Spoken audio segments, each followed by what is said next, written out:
Africa में एक बहुत बड़ा क्रैक देखा गया। ये क्रैक केन्या, इथियोपिया और तंजानिया में देखा गया। वीडियो फुटेज और ड्रोन शॉट्स में देखा गया कि पूरी की पूरी कंट्री को एक बहुत बड़े क्रैक ने डिवाइड कर दिया है। इस क्रैक ने ना रोड देखे, ना फसलें, ना घर देखे, ना शहर। इसके कुछ हिस्से 10 मीटर तक चौड़े हैं और कुछ 2 मिलीमीटर जितने पतले। लोगों का ख्याल था कि शायद नरम मिट्टी किसी वजह से बैठ गई है, पर असल में साइंटिस्ट्स का कहना है कि अफ्रीका खंड 2 हिस्सों में बंट रहा है। पहले ऐसा समझा जाता था कि अफ्रीका एक ही टेक्टोनिक प्लेट के ऊपर खड़ा है, लेकिन 1970 में कुछ ऐसे सबूत मिले जिससे यह पता चला कि अफ्रीकन प्लेट टूट रही है।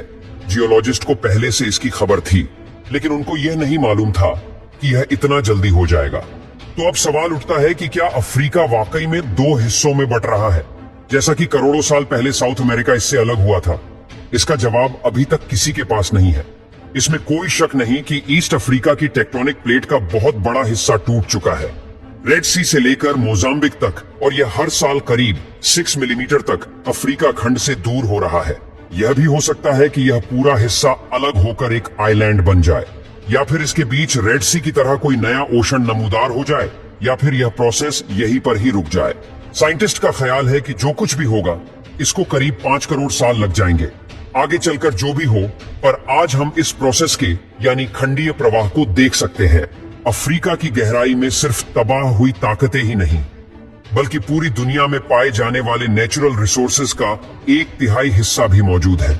यहाँ तक कि दुनिया में जब भी किसी नायाब मिनरल की तलाश करनी हो तो साइंटिस्ट सबसे पहले अफ्रीका की जमीन को चुनते हैं, क्योंकि उनको पक्का यकीन होता है कि ये कहीं और मिले न मिले अफ्रीका में जरूर मिलेगा।